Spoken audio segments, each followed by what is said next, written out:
Ο Χάρης Αναστασίου στα 8 του χρόνια περνούσε την πόρτα του τότε ορφανοτροφείου Κατερίνης. Έμεινε ορφανός και μαζί με τη μια από τις αδερφές του μπήκε σε ίδρυμα. Η αδερφή του Όλγα υιοθετήθηκε γρήγορα, αλλά εκείνος παρέμεινε στο ορφανοτροφείο ζώντας τις δικές του στιγμές. Θυμάμαι όλες τις καλές μέρες που πέρασα με τα παιδιά, γιατί αυτά ήταν τα καλά τα χρόνια. Η επικοινωνία με τα παιδιά, οι φιλίες που κάναμε με τα παιδιά, το να αισθάνεσαι αδερφός και αδερφή, να έχεις αδερφό και αδερφή όλες τα χρόνια έως σήμερα. Όταν έφυγε από το ορφανοτροφείο, βρήκε καταφύγιο στην άλλη ενήλικη αδερφή του, δούλεψε ως οικοδόμος, πήγε στην Αυστραλία, μετά στον Καναδά, σπούδασε προγραμματιστής υπολογιστών, παντρεύτηκε. Έζησε 31 χρόνια στο εξωτερικό, έγινε διευθυντής σε μεγάλη εταιρεία, αλλά μέσα του υπήρχε πάντα ένα μεγάλο όνειρο. Πρέπει και εγώ να κάνω κάτι για τα άλλα τα παιδιά τα οποία υπάρχουν στην Ελλάδα και να τα βοηθήσω να μην περάσουν αυτά που πέρασα εγώ. Ο Θεός έχει ένα προορισμό για όλους μας. Αυτός ήταν ο δικός μου προορισμός.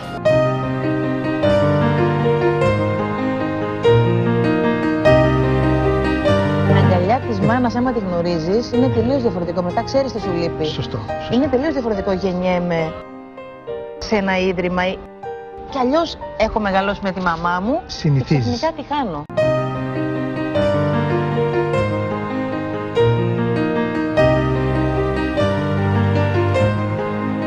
Δεν ίδρυσα μόνος μου τον Βενιαμίν.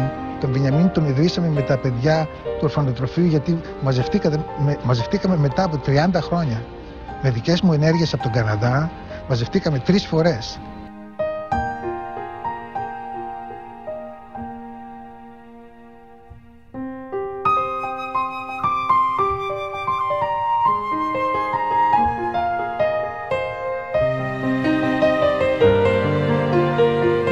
Το να μεγαλώνεις χωρίς πατέρα και μητέρα είναι ότι μεγαλώνεις χωρίς στήριγμα. Το να βοηθάς άλλα παιδιά να μην περάσουν αυτά που πέρασες εσύ είναι μεγάλο πράγμα. Η αμοιβή μας είναι εδώ. Αγάπη δίνουμε και αγάπη παίρνουμε.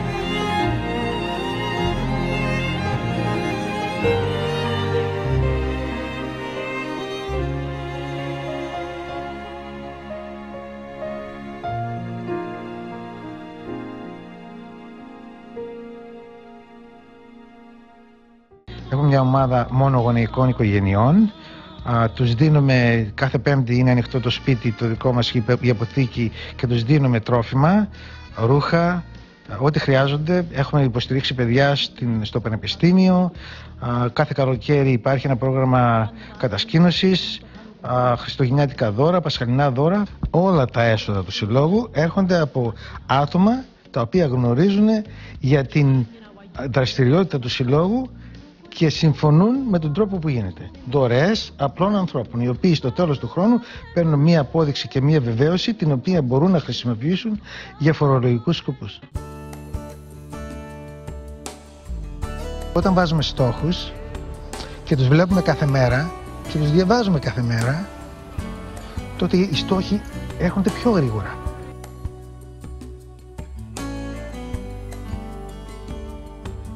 Ο Θεός ήταν μαζί μου. Ο Θεός ποτέ δεν αφήνει τα ορφανά παιδιά.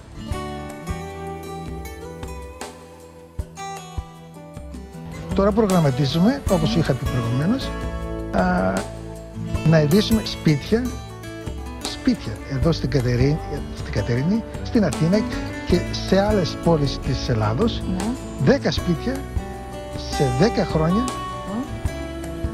σε 10 διαφορετικές πόλεις, όπου θα υπάρχει μία μητέρα και ένας πατέρας με 5 παιδιά, όχι πάνω από 5 παιδιά, 3 με 5 παιδιά.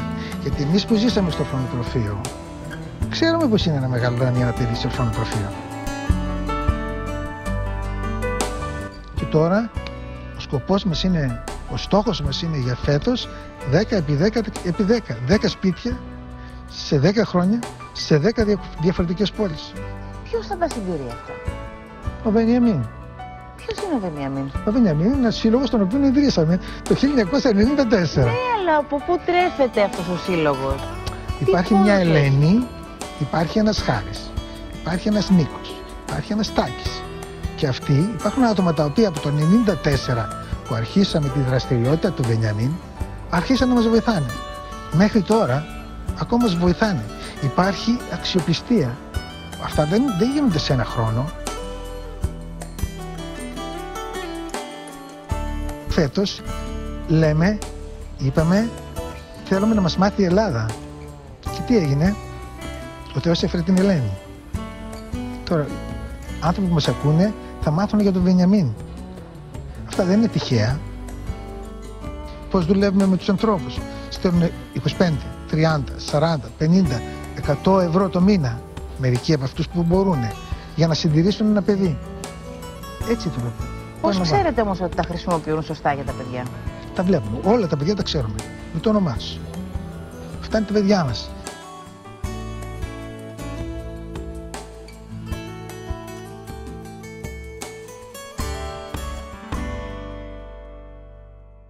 Μαζεύετε χρήματα από το εξωτερικό? Και το λέω γιατί εσείς έχετε μείνει χρόνια έξω και έχετε γνωριμίες, φαντάζομαι. Μερικά από τα παιδιά, 4 από τα παιδιά μας έφυγαν στο εξωτερικό. Μαζί με την αδερφή μου, άλλα 3 παιδιά. Υπάρχει μια κυρία, η οποία είναι και ιδρυτικό μέλος του Βενιαμίν, η οποία υιοθετήθηκε το 1959 στην Καλιφόρνια. Είναι υπεύθυνη για το γραφείο μας στην Καλιφόρνια. Αυτή μαζεύει τα χρήματα από την Αμερική και τα στέλνει κάθε τόσο, και από αυτά αυτοί οι άνθρωποι από την Αμερική υποστηρίζουν παιδιά στην Ελλάδα και στη Σερβία. Πώς μπορεί κανείς λοιπόν, αν θέλει να βοηθήσει το σύλλογό σας στο Βενιαμίν, πώς μπορεί να το κάνει? Δεν μπορεί να είναι αυτό γενικό. Πρέπει να είναι τι μπορεί να κάνει η Ελένη. Η Ελένη έχει 3 παιδιά, αν θυμάμαι καλά. Τα παιδιά πρέπει να αλλάξουν την νοοτροπία την ελληνική. Πρέπει το κάθε παιδί να ξέρει ότι δίπλα υπάρχει ένας συνάνθρωπος, τον οποίο πρέπει να βοηθήσουμε. Και μπορεί το κάθε παιδί να πάει στο σχολείο του και να πει: ξέρετε τι, υπάρχουν παιδιά εδώ στην Ελλάδα που δεν έχουν.